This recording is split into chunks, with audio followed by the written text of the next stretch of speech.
네, 오늘은 신앙의 오해, 우리의 신앙을 미세하게 다시 튜닝해보자는 주제로 네 번째 시간이 오늘은 회개에 대한 그런 신앙을 다시 한번 좀 우리가 정립해보기를 원합니다. 제목을 유사회개 이렇게 정해졌습니다. 제가 어릴 때 그 광고 중에 이런 문구가 생각납니다. 유사품을 주의하세요. 화면에 보시는 저런 게 유사품의 모습이죠. 바카스가 있는데 바카스 유사품이 저렇게 많나봐요. 그러니까 졸린데 무심코 가게 가서 이렇게 딱 따서 먹어서 보니까 먹고 보니까 바카스가 아니네.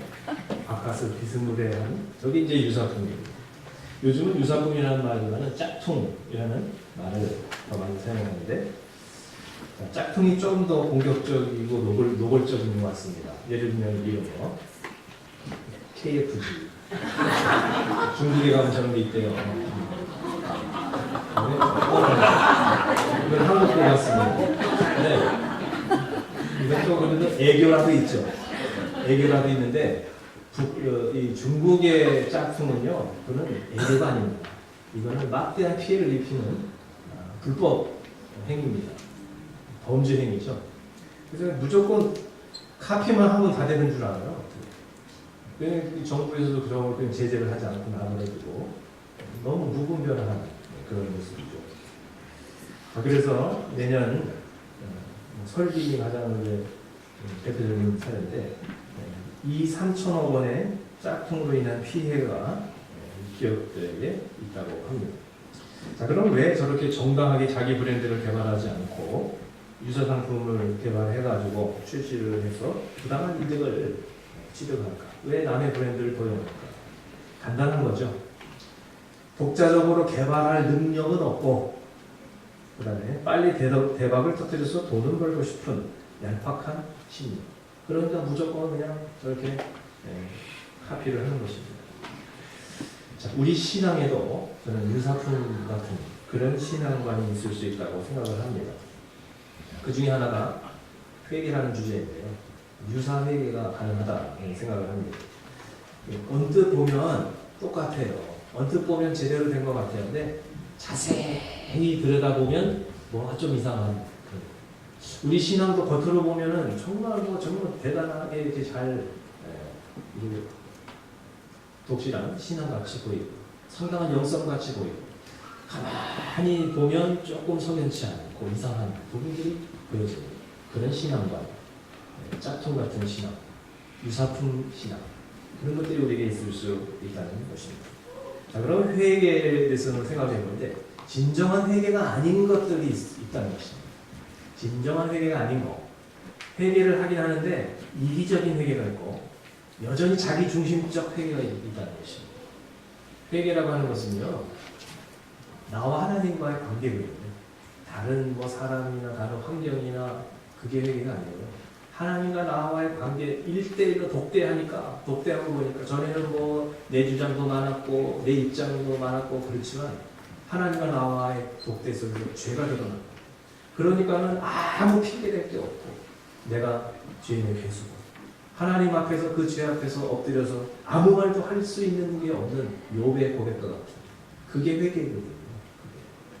그런데 우리는 그런 정말 진정한 회개가 아니라 조건적 회개. 내가 회개해야 잘 될 것 같고 내가 회개해야 하나님 앞에 뭔가 좀 회복감을 것 같고 뭔가 이런 자기중심적 회개가 아직까지도 우리에게 남아 있을 수 있다 라고 하는 것입니다. 그럼 진정한 회개가 아닌 것 세 가지를 제가 좀 생각을 해봤는데 첫째는 환경에 대해서 슬퍼하는 것입니다. 환경에 대해서 슬퍼하는 이것은 회개가 아니라 비관이다.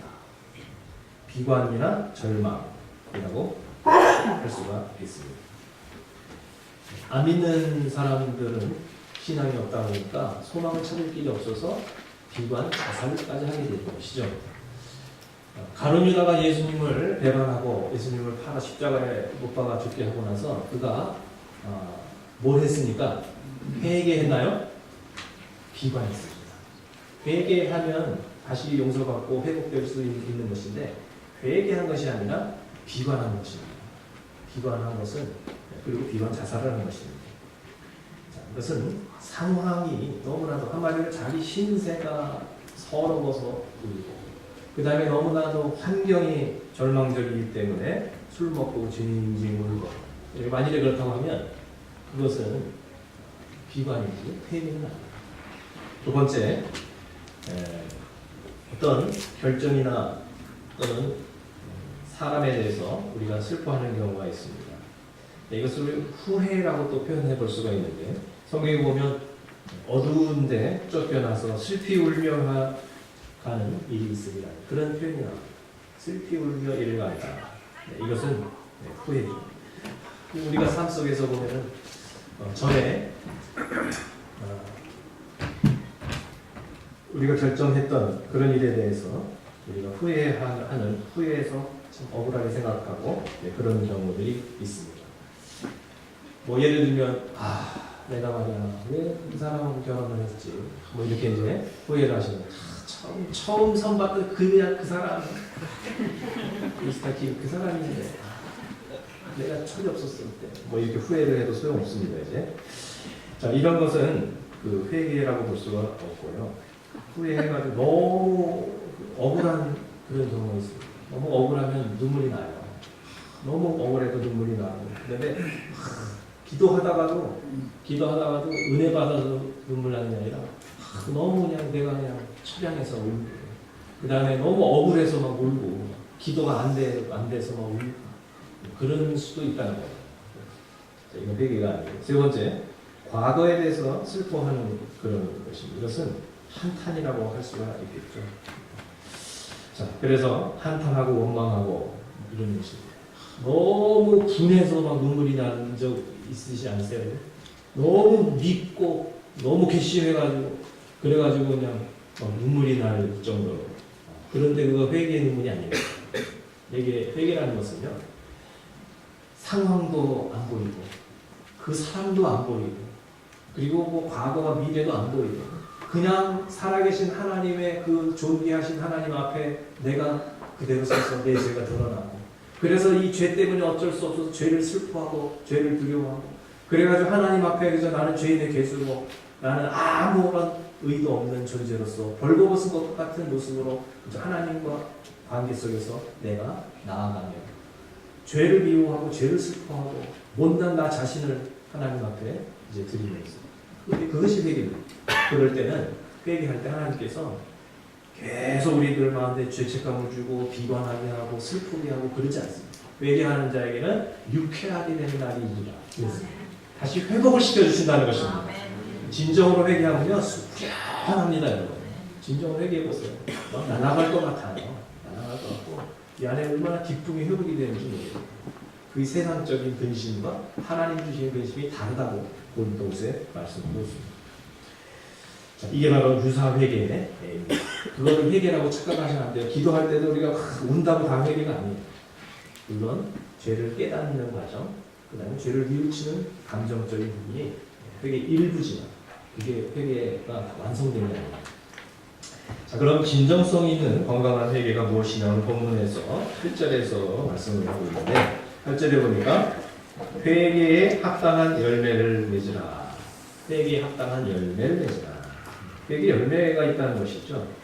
자, 이 회개에 그럼 합당한 열매를 맺는 진정성 있고 건강한 회개가 무엇인지, 첫째, 진실하게 그 죄를 깨닫고 그걸 인정하는 것입니다.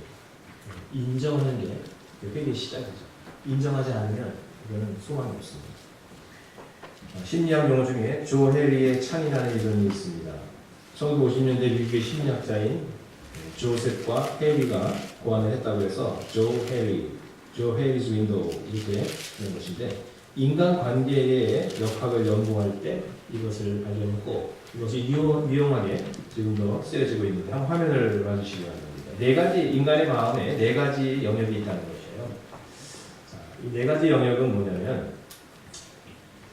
첫째는 공개 영역이 있다는 것입니다. 오픈 에리어인데, 이것은 나도 알고 남도 아는 것입니다. 예를 들면 내 이름이 뭔지, 그 다음에 뭐 내 나이가 대충 어떻게 되는지, 그 다음에 뭐 이거는 뭐 너무나도 다 알고 있는 그런 사실 직업이 뭔지 뭐 이런 거는 누구나 나도 알고 남도 아는 그런 공개적인 영역. 두 번째 영역은 맹인 영역, 블라인드 에리어인데요. 이것은 상대편은 남은 아는데 나는 모르는, 나만 모르는 그런 영역들이 있습니다. 예를 들면 내가 얼마나 매너가 없는지, 내 성격이 얼마나 이상한지 이런 거. 그리고 잘 모르죠. 무의식적으로 내가 어떤 습관이 있는지 얘기해주지 않으면 잘 모르는 그런 것들이 있습니다. 그게 뭐냐면 맹인 영역이에요. 블라인드 에리어. 자, 그다음에 세 번째 영역은 반대죠. 비밀 영역, 히든 영역인데 남은 모르는데 나는 알고 있는 그런 부분이 또 있어요. 예를 들면 다른 사람들은 다 믿음 좋다고 그래요.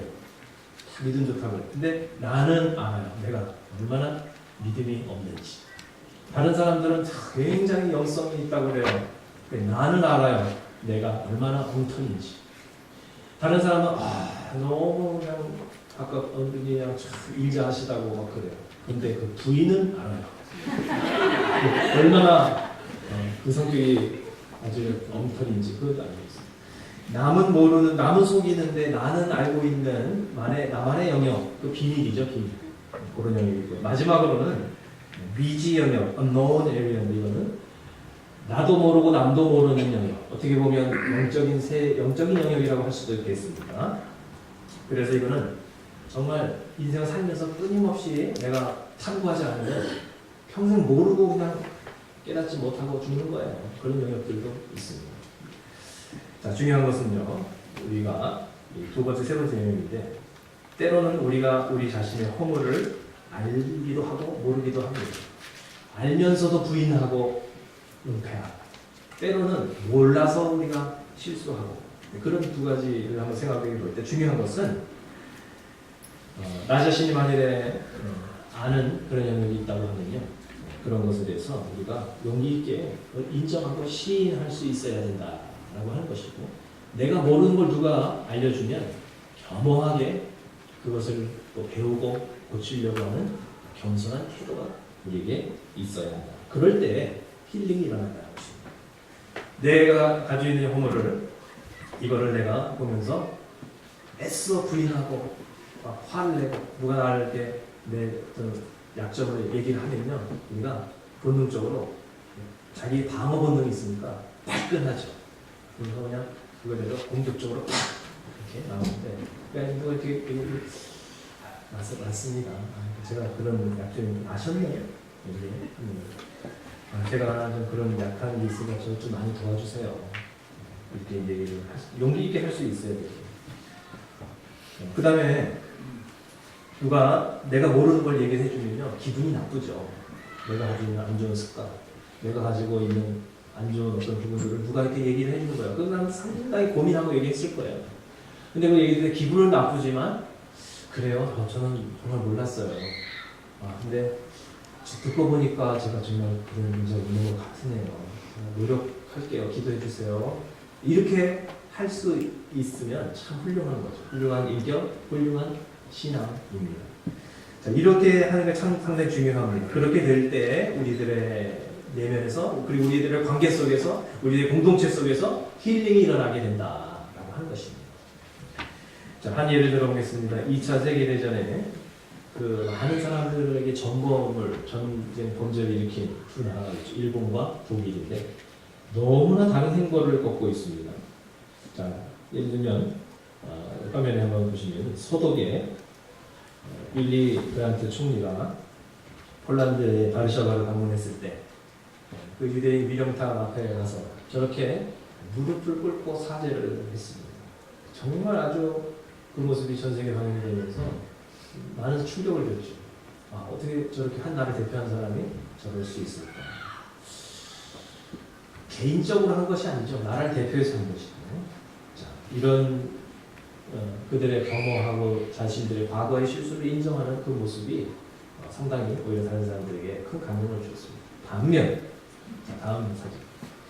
자, 저분들은 일본의 여야 정치인들로서 야스쿠니 신사에 지금 춘계 예대제 기간에 지금 제사하는 데 가서 집단으로 참배를 하는 이런 모습입니다.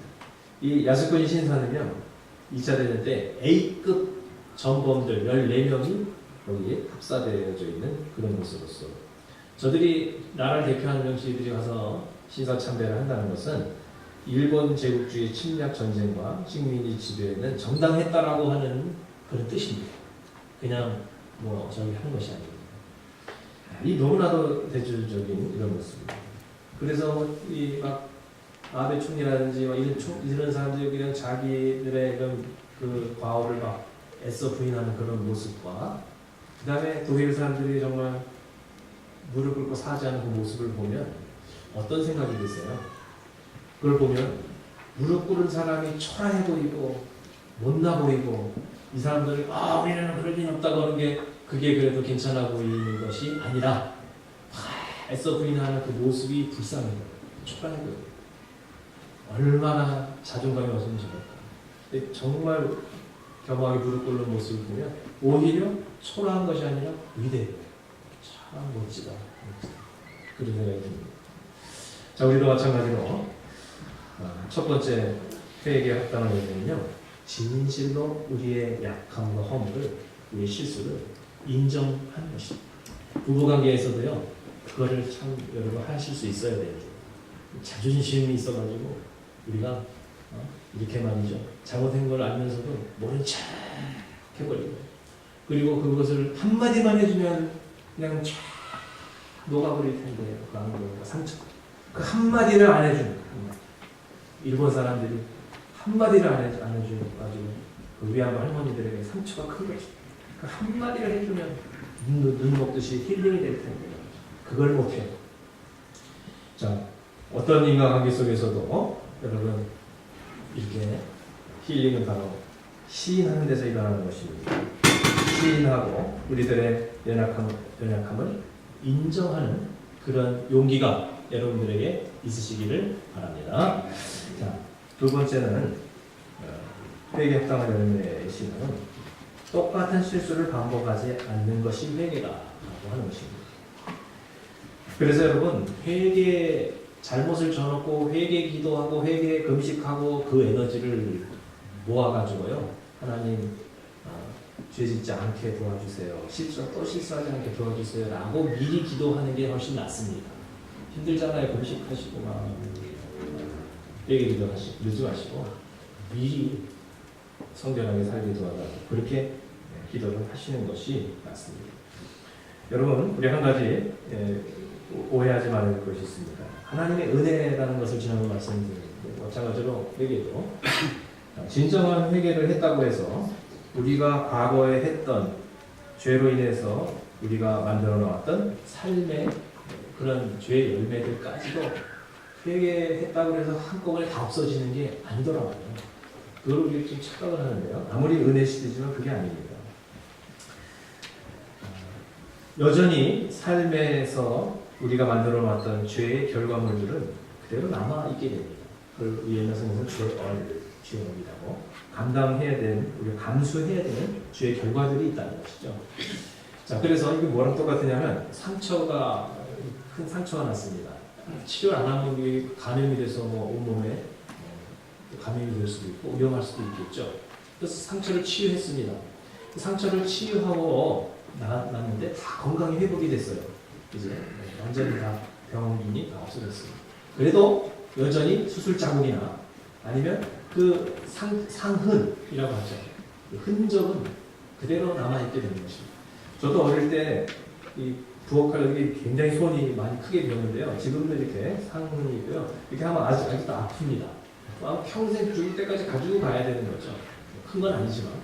그런 식으로 우리가 누군가의 관계 속에서 관계가 깨어지고 상처가 생기고 그럴 때 그거를 회개하고 화해하면 다시 회복은 되지만 그것을 여전히 상흔은 스카라고 하는 그 상흔은 남아있게 되는 것입니다. 예를 들면 이제 그런 거죠. 여러분이 만약에 예수 믿기 전에 이렇게 도박을 했다든지 아니면 가정 폭력을 했다고 생각해 보시기 바랍니다. 그래가지고 재산을 탕진했습니다. 그리고 가족들에게 큰 상처를 입혔습니다. 만약에 그랬을 때 이제 여러분이 예수 믿고 회개됐어요. 그래가지고 이제는 정말 새로운 사람이 되고 정말 신앙에서 이제는 새로운 삶을 살아간다고 해보시기 바랍니다. 그렇다고 해서 과거에 우리가 만들어놨던 죄의 결과들이 그 동시에 다 이렇게 회복이 되는 것은 아니죠. 오래 걸릴 수도 있고요. 죽을 때까지 회복이 안 될 수도 있습니다. 한번 실수했던 결과를. 또 여러분이 만약에 뭐 외도를 해가지고서는 혼외해서 자식을 낳았다고 해서 회개했다고 해서 그 자식들이 뭐 없어지는 게 아니죠. 때로 남아있죠. 그런 식으로 우리들이 진정한 회개를 했다고 회개를 할 때 하나님은 받아주십니다. 어떤 죄라도 용서해 주십니다. 죄짓고 또 회개하고 죄짓고 또 반복을 했다 할지라도 하나님은 얼마나 너그러우신지 진정으로 회개할 수만 있다면 또 용서해 주십니다. 하지만 그 결과는 감수해야 된다라고 하는 것입니다. 그래서 죄를 짓고 회개하는 것보다는 차라리 회개하지 않기를 하나님 앞에 기도하는 것이 그것이 하나님을 더 기뻐하는 신앙의 모습이다라고 되겠습니다. 인간이기 때문에 결심을 했어도 또 똑같은 죄를 반복할 수도 있겠지만 중요한 것은 죄짓고 회개하는 것이 다는 아니다. 그거에 대한 결과를 우리가 꼭 감수해야 된다라는 그것을 한 가지 아셔야겠고요. 마지막 세 번째로 죄 회개에 합당한 열매는 회개 후에 섬김과 헌신입니다. 헌신과 섬김이 회개의 꽃이라고 저는 그렇게 생각합니다. 죄의 각성과 죄에 대한 혐오에서만 끝나는 것이 아니라 죄를 청산하는 삶의 결단이 포함이 되고 나아가 그 죄에 대한 문제뿐 아닌 하나님을 위해서 헌신하고 이웃을 위해 섬기는 삶의 자세로 내가 변화될 때 그게 진정한 회개의 열매다 생각합니다. 그냥 회개했습니다. 용서받았습니다. 그리고 평범하게 살아갑니다. 그거보다는 내가 하나님 앞에 정말 죄인의 비서 같은 내가 회개해서 하나님께 용서를 해주시고 나 같은 자까지 용서해 주시고 그러면 하나님을 위해서 살아야 된다. 그게 정말 회개의 꽃입니다. 꽃이라고 생각합니다.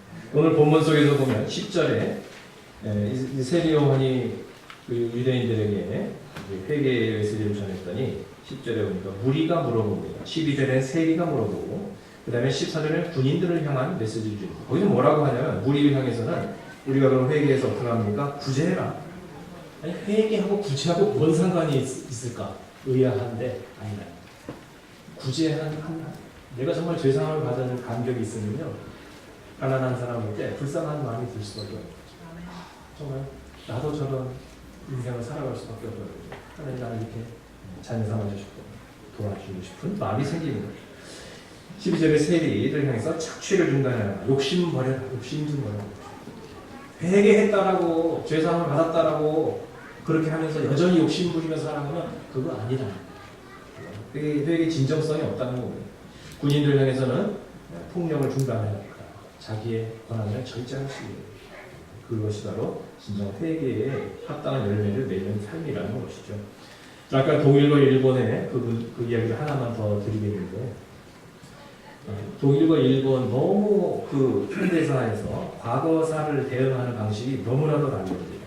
일본의 경우에 보면요 애써 부인하고 또 오히려 막 자기들이 화를 내죠. 막 적반하장 그러면서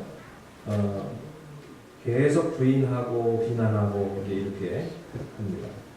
2012년에 아베 총리가 이렇게 얘기를 했습니다. 총리 임기 중에 야스쿠니 신사에 참배하지 못한 것이 통한스럽다. 이런 망발을 하고 또 2014년 아베 총리는 나는 대답할 수 없다. 관방 장관에게 물어보라 라고 회피하는 못난 모습에 반했습니다. 독일에서는 1970년에 아까 보신 브란트 총리가 무릎을 꿇어 사죄를 했고요. 87년에 또 콜 총리가 독일은 나치의 만행을 잊거나 숨기거나 경시하면 안 된다. 2004년에 슈레더 총리는 독일인들은 나치의 범죄를 생각하면 부끄러움 속에서 몸을 수그린다. 그래서 실제로 그분들은요 큰 어떤 국경이라도 대형 태극기를 안 건다고 합니다.